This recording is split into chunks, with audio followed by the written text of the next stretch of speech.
What is going on, alpha males? Welcome to the Alpha Male Podcast, the podcast where we talk about what it means to be an alpha male the right way, with God at the center. After all, we are made in His image, strong, dominant, in control.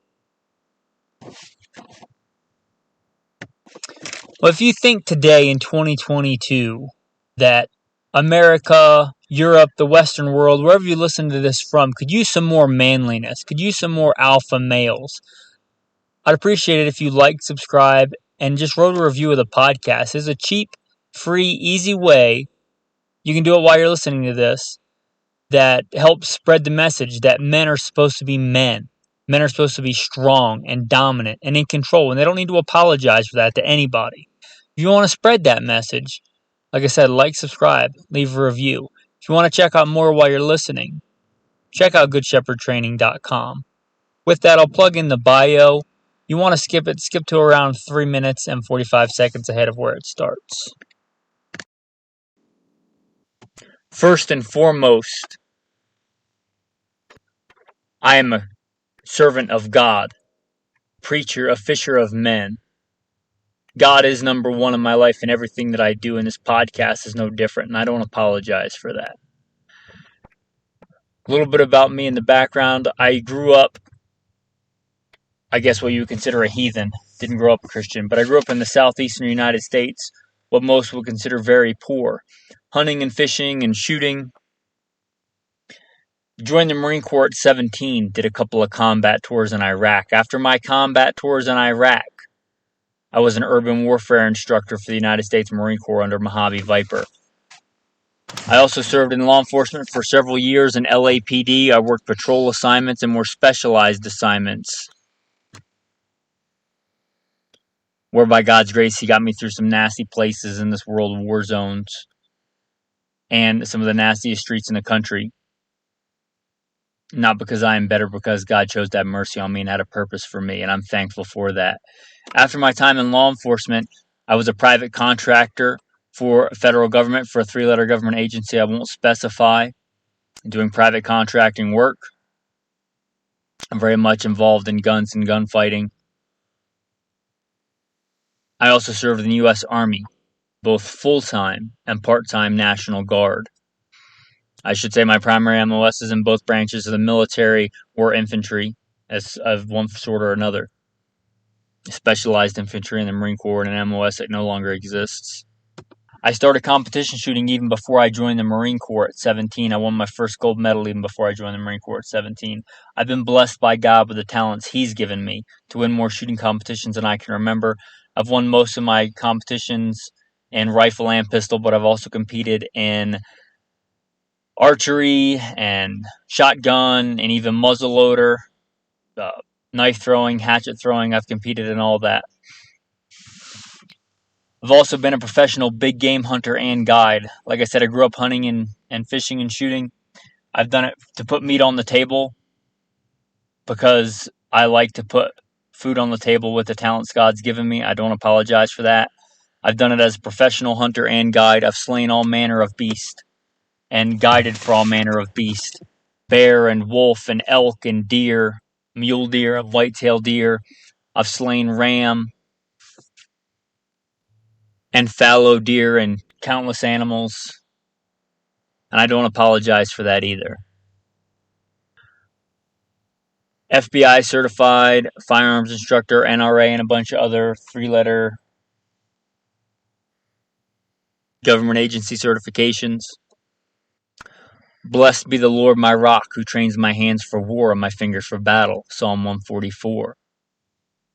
I've been blessed to be the commander of a tactical team, an SRT, special response team, in a large metropolitan area, where our primary job was to stop active shooters. But again, first and foremost, I'm a servant of God, called by God to share the good news, preacher, a fisher of men. With that, we will roll into the day's topic.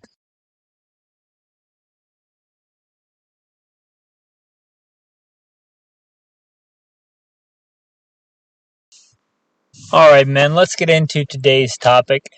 If you've listened for any length of time, you know there's a whole other podcast called Gunfighter Life where we talk about shotguns. And even on Alpha Male, I've talked about the importance of a man being armed and being able to feed himself. And the reason I'm a big fan of the shotgun is not because it's my favorite gun to shoot or because it looks super cool on Instagram or whatever. It's because it's the most utilitarian, most flexible tool. And I got to thinking, what is the version of that in the fishing world? I don't talk a lot about fishing. When I was younger, I really loved fishing. I would skip school and go fishing. I love, you know, being out on the water and fishing. My first vehicle I saved up and bought when I was a young man, still in school, was not a car. It was a canoe. I saved up and bought a canoe, an old beat up one with a bunch of holes and stuff in it, and I bought a fiberglass kit and patched it up so that I could do more fishing and get to spots where I couldn't get on my feet. I love fishing. I love the experience of fishing, and I love the sport of fishing. And it saddens me that a lot of young men today don't have somebody to show them how to fish. And we did a whole episode on manly pursuits of fishing that you can check out. But I was thinking, what's kind of the shotgun of the fishing world? What gives you the most amount of flexibility, the highest return on investment in that world? And I'm going to tell you that I think, from my years of fishing experience, that it is a 6-foot medium action spin cast reel. And I guess I should explain a little bit about what that is. You can look for those if you're wanting to get into fishing or if you're already into fishing and you don't have one. But basically, there's probably others, but there's 3 main types of fishing reel. There's your push button, which you think of as little kids using. It's the simplest to use. It's the ones you think about like that have Mickey Mouse or the Little Mermaid on it or something, where you literally press a button and fling it and let the button go and the line flies off the top and then you just reel it back in. That's the easiest one, but I don't think it's the most flexible. I think it's good if you're going to hand it to a bunch of kids and you don't have to spend half the day untangling stuff. They're great for that, but for even a young person to an adult, I don't think that's the best choice. And I love baitcast. Baitcast is my personal favorite. I love baitcast for largemouth bass. I love baitcast in the ocean. I love baitcast, especially topwater. You know, when the water's nice and warm, I really like that. But that's not the most versatile. The other one is your spin cast. This one I think is the most versatile.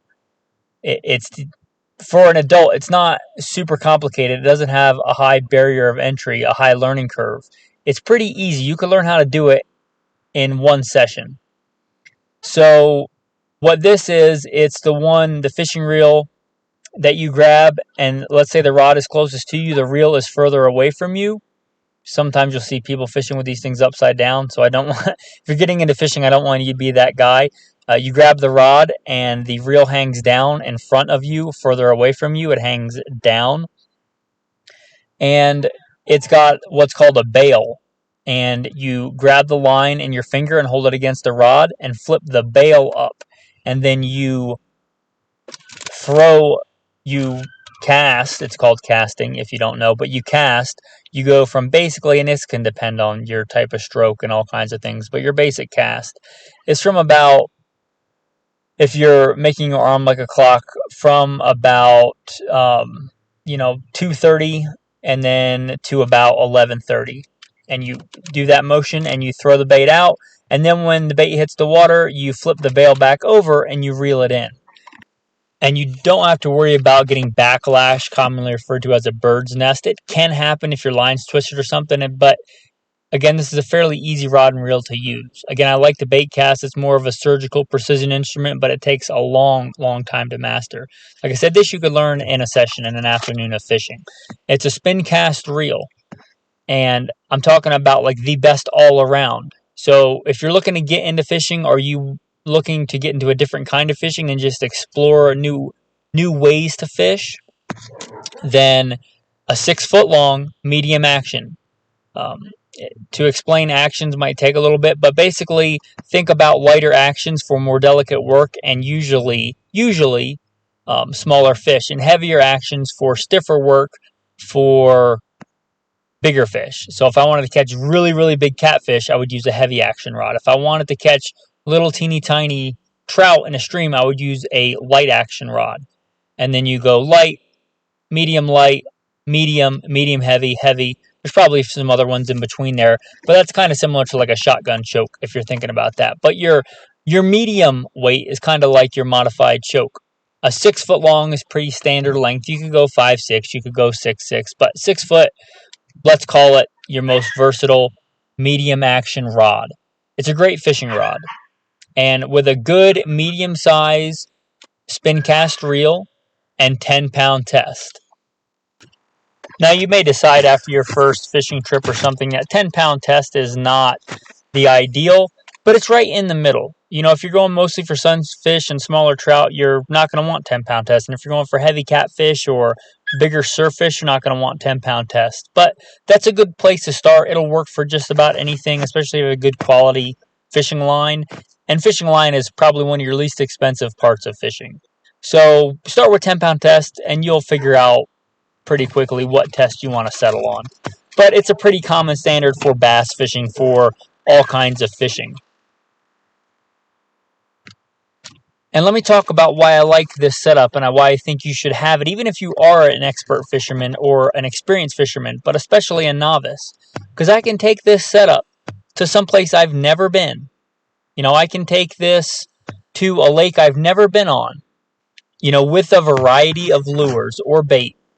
And I can reasonably expect to catch something. I can take this to a river I've never seen I've been to pretty much all the 50 states except for 2. But I could take this to an area I've never been, a river I've never seen, an area of a river I've never seen. And with just a few choices in baits and lures, I can expect to catch something. I can take this to Florida in the surf or in what I would call tide water, in tidal waters, bays, estuaries. And I can reasonably expect with those same assortments of baits and lures to catch something. Now, I don't want to take this deep sea fishing. I don't want to take this for shark, but you're getting into kind of the obscurities of fishing. It's not a fly fishing rod, but I can take it on a fly fishing stream and with some stuff I'll talk about later, catch trout. Catch rainbow trout, catch brown trout, catch whatever. Or whatever. I'm mostly talking about American fish. I know I have, by God's grace, a lot of foreign listeners, but whatever I'm talking about, I'll try and describe it, and there's probably a similar species where you live that you can catch with this setup. So, if fishing at all intrigues you, if being able to feed yourself at all intrigues you, if just getting out in nature, turning off your smartphone, and, you know, seeing a fish dance on the end of your line in the sunlight at all intrigues you, this is a good place to start.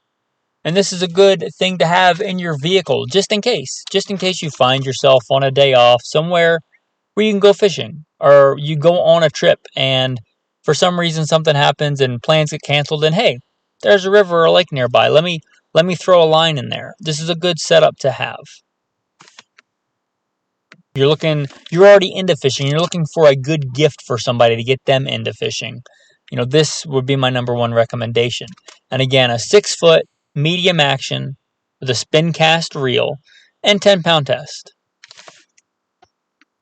Let me talk about some go-to baits and lures. Now, I don't like fishing with live bait, but it is probably the easiest and most effective way. So if you're going to get into it, that's fine.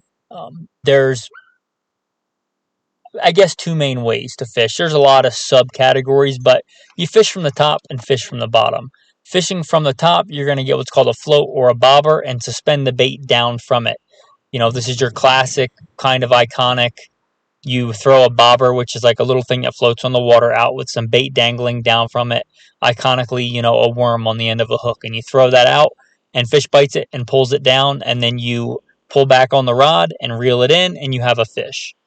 That's probably your easiest way to catch fish, which is probably why it's one of my least favorite ways to catch fish. But there you go. You have a couple of hooks. Hooks, again, are cheap, $1 or $2. Number 10, number 6, number 8, a good assortment. I would say have, one of each of those sizes. I would gear towards the smaller size hooks because you can catch a big fish on a small hook, but you cannot catch a small fish on a really big hook. I mean, it can happen. It can be some kind of anomaly, but I can catch a really, really big fish on a tiny, tiny hook. So gear towards the smaller hooks, and you have your bobber, and then you suspend the bait on there, and you literally cast it out. And you watch the bobber, and when it gets pulled down, there's a fish on it or something. And then you set the hook, which is just yanking back on the rod, and you reel it in. And you take said fish off and either throw it back or eat it. So that's fishing from the top. Fishing from the bottom, you get what's called a sinker. And it's usually a piece of lead or a piece of steel or something like that. You could use anything. You could use an old car nut or washer. You don't have to spend a ton of money here. And a hook. And you cast it out and you let it sit on the bottom with a worm or a minnow or whatever, a grasshopper, whatever you want to use, a shrimp, whatever. And you set it out there, and this is a little bit more tricky because you have to keep tension on it. So the easiest way to do it is just hold it until you can barely feel the weight on there. When you feel this, thumping or tapping on the rod, that's just an indication that something's messing with your bait. When you think they're on there, you set the hook and reel it in. And that's fishing from the bottom. And you can look up visually how to put a worm on your hook or put a minnow on your hook or a shrimp, but just try it. I mean, if it doesn't work, it'll fall off and you try a different way. It's not super hard. And those are your two main ways for live bait. And then for lures, I'm going to mention a few of the all-around best lures for pretty much anything. And my number one, I think anybody should have, is an original Rapala. Some people, I say Rapala, some people say Rapala, or a variation thereof. It's from one of the Scandinavian countries. If you know exactly how to pronounce it, let me know. But I pronounce it Rapala, and it's original Rapala. And it basically looks like a little minnow. It's black on top and silver on the bottom. And in just about any environment that you're going to find fish, you're going to find a small minnow that looks like that. A bull minnow if you're in the south, or whatever, a baby trout or anything can kind of look like that wherever you are. And pretty much any fish that's a predatory fish is going to try and eat those little minnows. So again, you can catch anything from a sunfish to a trout to a bass to saltwater fish to just about anything on this original Rapala. It's pretty much my go-to lure if I'm going somewhere that I don't know what's in there. I know what species are likely to be in there, but that's my go-to because pretty much anything will eat it. And again, it's an original Rapala, and why it's great for beginners, you literally cast it out and you reel it back in. Now, there's better ways to do it. There's ways to make it look like an injured or dying minnow, but literally, you could give this to a little kid and they could cast it out and reel it in. And if there's a hungry fish in the area, it's likely he's going to tag that and attack that. So again, original Rapala, they're not super expensive. They're $4 or $5, maybe more now with inflation. I'm not sure, but it's a great all around. You go to a trout stream in the western U.S., you can catch fish with it. You go to some farmer's pond in the backwoods of Tennessee, you can catch fish with it. You go to the saltwater estuaries of Florida, you can catch fish with it. I've never fished I guess that's not true. If I went to Europe, and I went fishing, whatever country, Germany, the UK, I could reasonably expect to catch fish with it. It's a great lure. I think it's worth having. The one downside to it is it has treble hooks, which are 3-pronged hooks. They get snagged easily. So if you're fishing in heavy logs, heavy weeds, heavy brush, this is not the go-to lure for that. But for pretty much everything else, it's awesome. My next one is probably my favorite for any kind of bass fishing, but it works for other stuff too. And it's a white skirted grub. I like double tails, but it doesn't have to be a double tail. It can be a single tail. You can look up what this looks like. But if I'm giving an all-around recommendation, it's a white skirted double tail grub on a 1/4 ounce jig head. A jig head is basically if you don't know, it is basically a hook with a weight built into it. And that's pretty simple. And the 1/4 ounce is good because it's heavy enough to fish off the bottom like a jig, meaning you just barely scrape it across the bottom, maybe pick it up a little bit and set it down. You can fish with it like that. You can literally, just like we talked about with the stick bait, the original Rapala, you can literally cast it out and reel it back in. It's not great, but it'll work. If you know, it'll catch fish like that. If you don't know what you're doing, you could fish it somewhere in the middle where you raise it up in the water column and let it fall back down and do big sweeping arcs of almost to the top and then all the way down. And then when you catch a fish or two, you'll say, oh, they're hitting on the top, or oh, they're hitting on the bottom. And either switch to a different bait or just fish it that way. If they're only hitting it on the bottom, then fish from the bottom. That just makes sense. And you'll figure that out on your own if you have an IQ above, what most people, if you have an IQ equivalent to what the average person has, you can figure this out. But again, it's a white skirted double tail grub. And why white? Because it stands out. It works in pretty much any environment. Lots of bait fish are white. Lots of other things that fish eat are white, have white bellies. So white's a great color. You may decide you want pumpkin seed for where you're fishing, or chartreuse, or, hot pink. I don't care. But a good place to start is white or black and white if you don't want just white. But anyway, a white skirted double tail grub. And if you don't know, you can take those and rip the skirt off if you want it to appear a little bit smaller to catch small fish, and then you just have a grub. You can, if you have a double tail, you can rip one of the tails off and make it even smaller. And then it just is about as small as you're going to get it. You can rip half of it off and put it on that same jig head to catch really small panfish. I can use the entire thing to catch really big bass. I can flip it around and rip the tails off, and you'll have to look up a picture of this to see what I'm talking about. But you can flip it around and rip the tails off, and then you have a tube, and you can fish it like a tube. You can make it look like a minnow. I can rip the skirt off, leave both tails on, put it on the hook sideways, and make it look like a crawfish. It's a super versatile bait. And especially if I'm going for any kind of bass or ambush predator, that's my go-to. A white skirted double tail grub, especially with a spin cast. I'll skip it up on some lily pads, or I will throw it up under a dock or a bridge, or I will bounce it off some cypress stumps. This really makes me want to go fishing.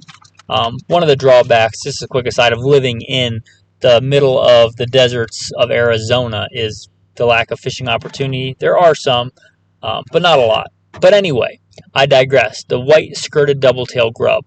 If you have those two lures and you add the next thing I'm going to talk about, you can pretty much fish anywhere and catch something. And if you don't, it's probably not because you don't have the right bait.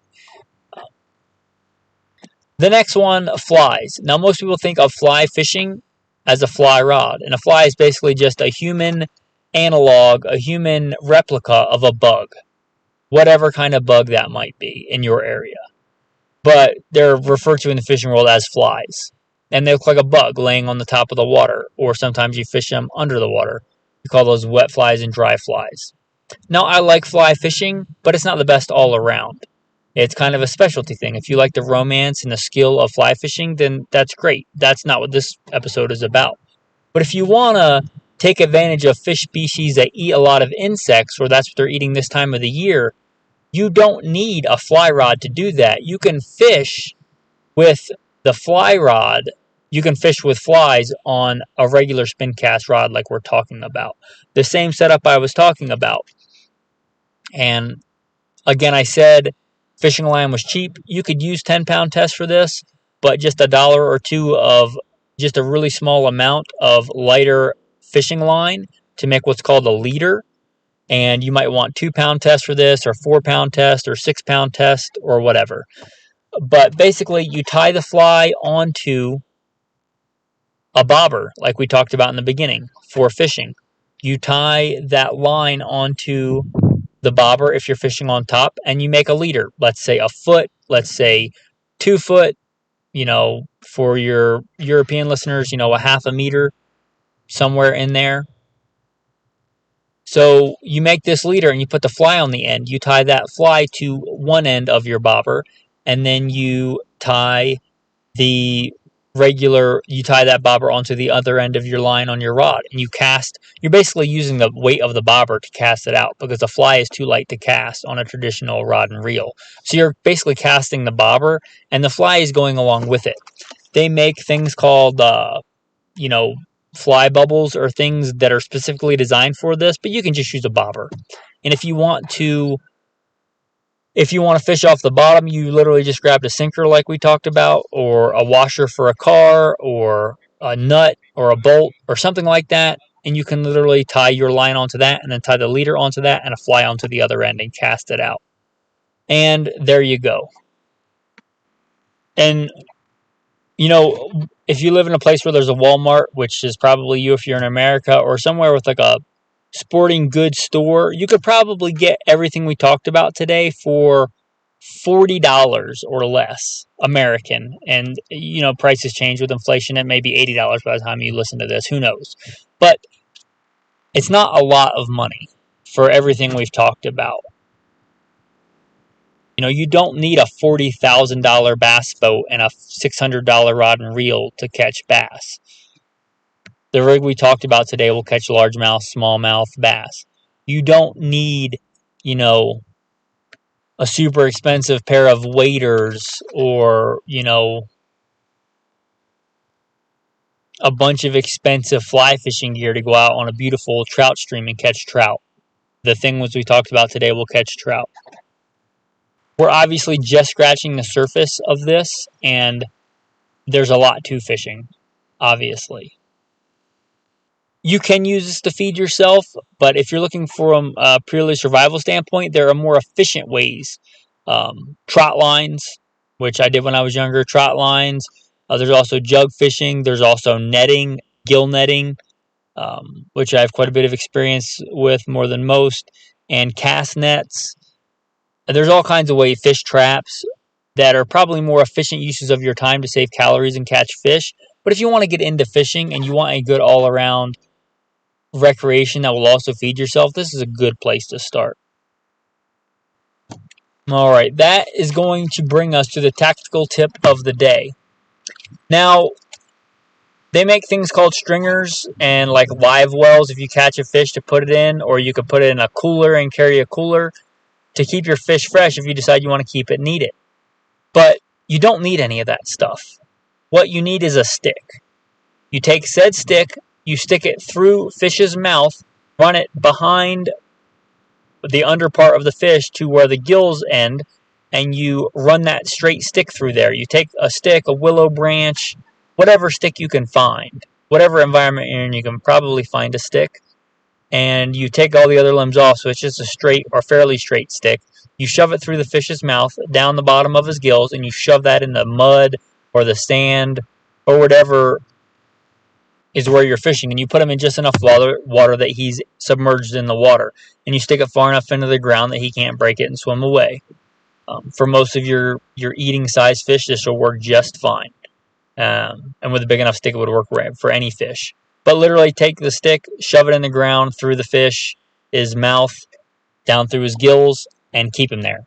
And you can do this. You can use the same stick for multiple fish if you want. Or anyway, you don't need a bunch of fancy equipment. You don't need to bring a cooler. You don't need to bring a bunch of other stuff if you just want to catch fish. I'm kind of a minimalist. You can literally just use a stick and shove it in the ground and keep your fish on there until you're ready to, cut them up and fillet them and eat them. Well, that's your tactical tip of the day. Tactical verse of the day is going to be the first part of Psalm 23. The Lord is my shepherd, I shall not want. He makes me lie down in green pastures. He leads me beside still waters. There's just something about being out in the quiet of nature, a peaceful stream, a lake, that I think is just good for the soul. Jesus often went into the city to save sinners and preach, but he often went out into the wilderness to pray, into the desert places, into nature. And are we not supposed to walk as Jesus walked? This is one way you can do that. I'm also struck to remembrance that several of the disciples were fishermen. With that, man, I'm going to talk a little bit about the Alpha Male podcast. If you've listened for any length of time, you know why I started this. I was preaching for the U.S. Army and for the Salvation Army And I saw a great need for young men. In fact, in the Army, we did something called resiliency training to try and toughen up these young men to make them men, to be suitable as soldiers. And I saw a need, and I thought that the podcast would be a way to reach more, especially young men, but pretty much any man. And I will not say anything bad about my father. I'm not going to say my father was never around as a kid. I saw him infrequently from time to time. And I'm thankful for all the things that my father taught me and showed me. But my father to this day does not speak to me. And a lot of young men grow up out there without a strong, manly Christian figure in their life to help shepherd them. So I started this podcast for that reason. I would encourage you to do what you can. If you look around and think some of the men today, especially young men, could use some toughening up, could use some shepherding, could use some alpha male in their life, I would encourage you to go out there and you be that alpha male. If you know how to fish, find a young man who wants to go or is willing and take them fishing or hunting or shooting, or invite them to a Bible study or to work out, anything like that. You don't have to be perfect. Trust me, I am certainly not that. One way is to support the Alpha Male podcast. I'm not talking about the patrons. You may think listening to this that this podcast is on iTunes and Google and it has a bunch of listeners and it must have a bunch of patrons. You know, at last I checked, which was pretty recent, I got asked how many patrons I have, and I think it was 8 last time I checked pretty recently. I have great patrons. You can support for as little as $1 a day, but none of my patrons only give $1. If you listen for any length of time, you'll know that I used to do this podcast a couple of times a year. And somebody reached out to ask if they could support the podcast. So I thought if somebody was willing to do that, I ought to be willing to do it more. And by God's grace, we usually do this several times a week. That's because of the support of patrons.